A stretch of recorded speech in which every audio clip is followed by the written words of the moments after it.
Tell us about some of the other organizations and groups that you've been involved with over the years. Let's see, there's a lot. The highlights, I would say I also started the same time with the National Space Society in 1999. It would be the Mars Society.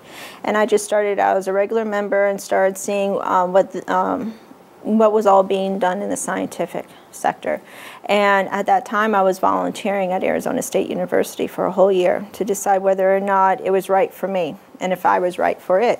And so I worked and volunteered at the NASA Space Photography Laboratory at Arizona State University. And I did that for a whole year. And I founded the Mars Society, Phoenix chapter as well, and got more people involved with that. And after a few years, I started commanding my own missions analogous to the Moon and Mars at the Mars Desert Research Station. So I helped scout out prime locations that were very similar to a Martian regime, whether it be in Utah, Arizona, wherever.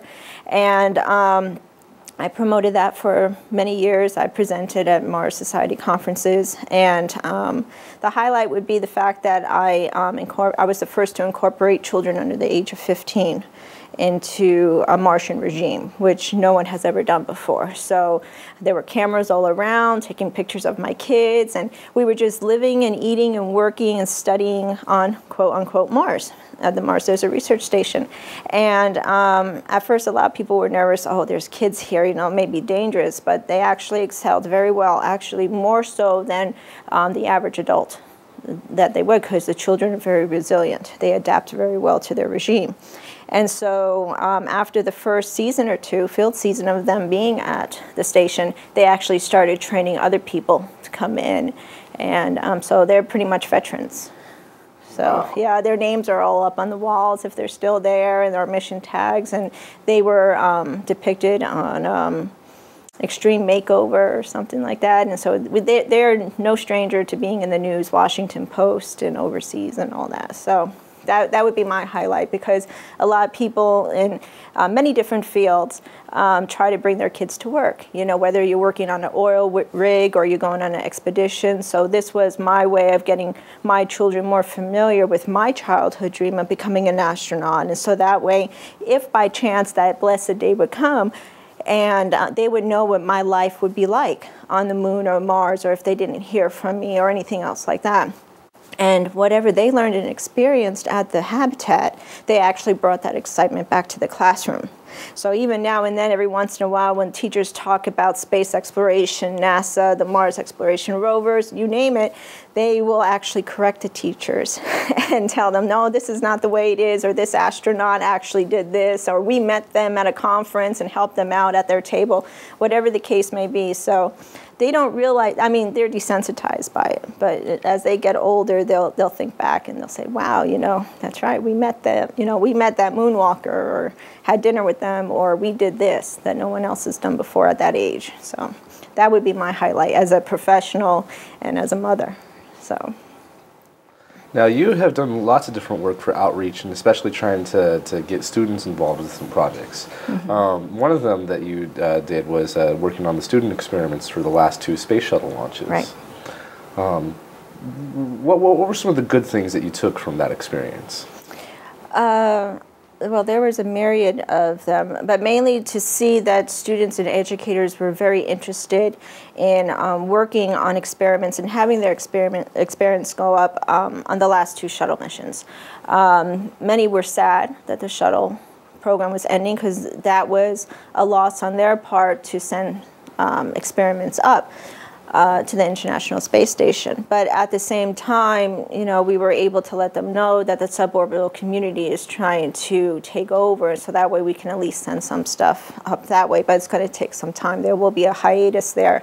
So it was an honor and a privilege to work on the last 2 shuttle missions last year in order to cater to the academic community, especially the younger generation, because for me, especially having 3 children of my own, I'm always trying to educate and inspire. And I tell my kids, you know, you shouldn't be just a local asset. You need to be a global asset. And this was one example. And this is something that they can take back to their community, because a lot of those experiments were paid by their school, the PTA, pay, or even community sponsors, whether it be a pizza shop, a barber shop, or whoever. And so when you have that type of support, a community support, you get more people involved. And I saw a lot of that as well. We even had one of the experiments here in Peoria, Arizona, one of the schools.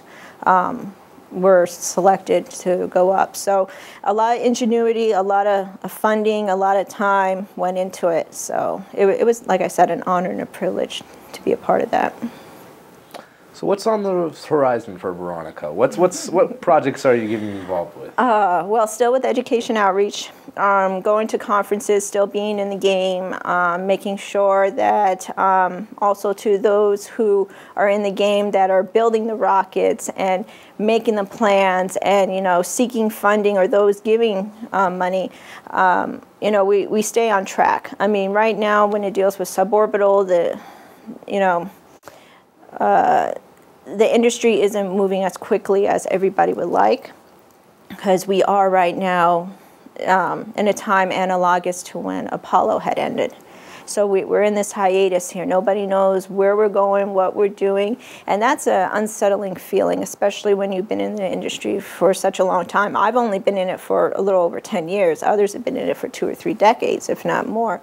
So, and some of them see the signs and, they say, well, we have a little bit more of a wait. Others say, no, we'll wait. Like, for example, for SpaceX, when they launch at the end of this month, then everything will change. It'll be a snowball effect, which I hope it does, and many others do as well.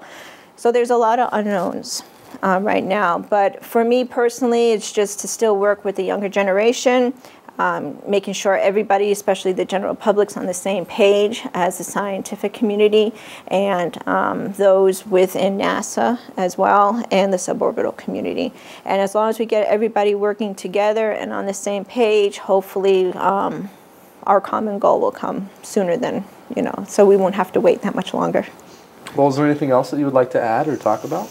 No, well, yes. So basically, in order to learn more and in order to be a part of something, you really have to be more involved.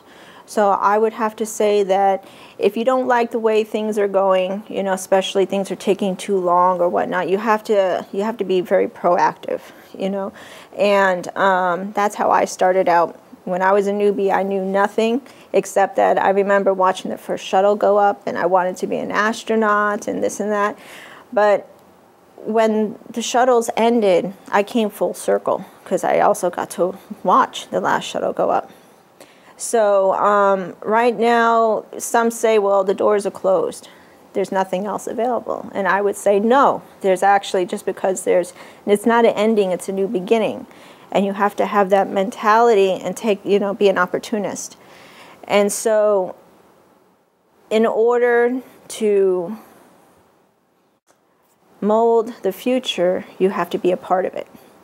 And it's a positive thing. The more people that you're around that have the like-minded ways of thinking and the beliefs, whether it be robotic exploration or whether it be just solely human exploration, you really need to be more involved. And it's hard for many people because they lost their jobs, whether it be with NASA or if you were working with a contractor of NASA or whoever. But, there's ways about it. And people can contact me and others in the industry as well in order to get more information. If you can't go to a conference, exploit the technology that's currently available and use the computer, the internet. Hunt for people and ask them, email them, call them, ask them for information on how to help, because that's what we're here for as well, to help each other out for that common goal.